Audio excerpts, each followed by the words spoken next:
बड़ी बहन। माँ, शादी के बाद से मैं दीदी से मिलने ही नहीं गया। सोच रहा हूँ कि मैं और रिया दीदी के घर हो आते हैं। हाँ बेटा, बहुत अच्छी बात है।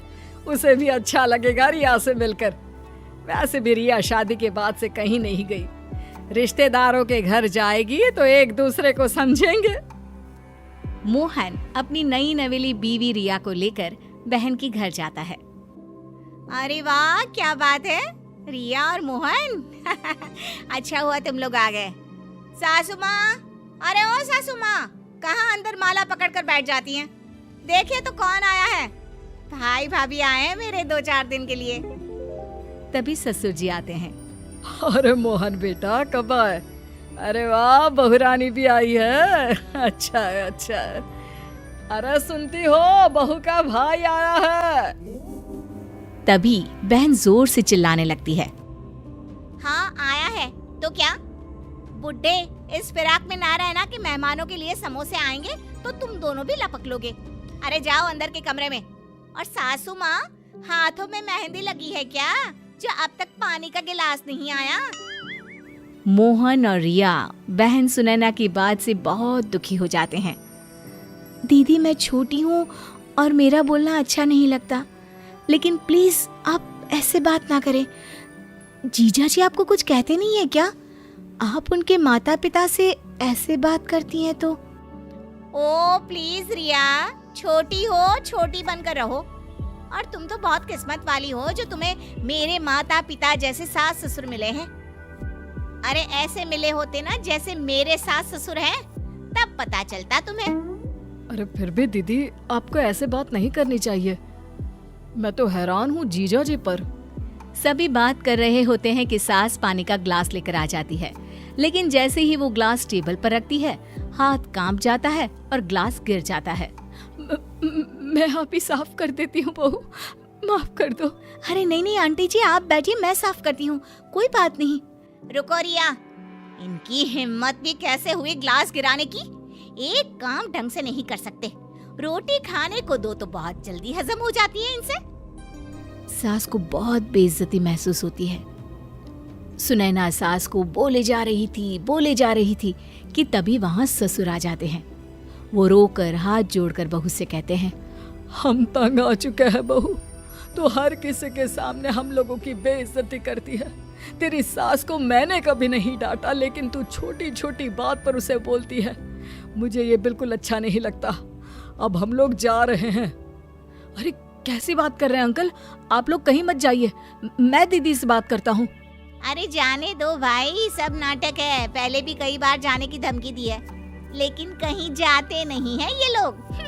अरे इन लोगों को छोड़ो, चलो आओ बैठकर बात करते हैं। दीदी, हम लोगों को जाना है, हम फिर आएंगे। अरे कैसी बात कर रही हो? तुम लोग तो बैग लेकर आए हो ना, 2-4 दिन तो रुक जाओ।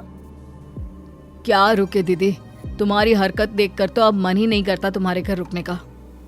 सुनैना भाई के मुंह से ये बात सुनकर फिर सास पर चिल्लाने लगती है।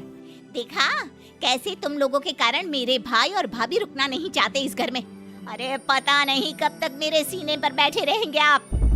सास ससुर वहाँ से चले जाते हैं और मोहन अपनी बीवी रिया के साथ घर की ओर निकल जाता है। रास्ते में, क्या बात है, काफी परेशान लग रहे हैं, सब ठीक है ना? दीदी का व्यवहार देखकर परेशान हूँ। कितने शौक से जीजू के माता पिता ने अपने इकलौते लड़के का हाथ मांगा था दीदी के लिए। पता है, माँ को दीदी की ये हरकत पता चलेगी तो वो कितनी परेशान होंगी। सोचो, तुम्हारे माता पिता को अगर ये बात पता चली तो उन्हें दुख होगा, लेकिन जिनके साथ बीत रही है उनके लिए तो जीवन नर्क है। हाँ, तुम बिल्कुल ठीक बोल रही हो, लेकिन क्या कर सकते हैं? करना तो पड़ेगा कुछ, क्योंकि हम कुछ नहीं करेंगे तो वो लोग ऐसे ही दीदी से परेशान होते रहेंगे। वैसे मेरे पास एक आइडिया है। बताओ, क्या आइडिया है? वो तो घर जाकर ही पता चलेगा। रिया घर जाती है और सास की तरफ देखती तक नहीं है, वो अंदर चली जाती है। अरे मोहन, ये बहू को क्या हो गया? बड़ी बदली बदली सी लग रही है। इसको बोलो इस घर के संस्कार ऐसे नहीं है। यहाँ रहना है तो प्यार से मिलजुल कर रहना होगा। माँ, घर के संस्कार से याद आया, दीदी ने तो सास ससुर के नाक में दम कर रखा है। अब समझाती क्यों नहीं उन्हें कि वो उन लोगों की इज्जत करे, उन लोगों से तमीज से पेश आए।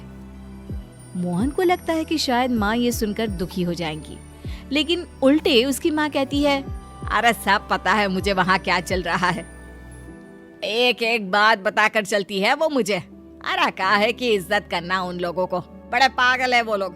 पता है घर बहू के नाम कर दिया है, अब वो पूरी कोठी सुनैना की ही तो है।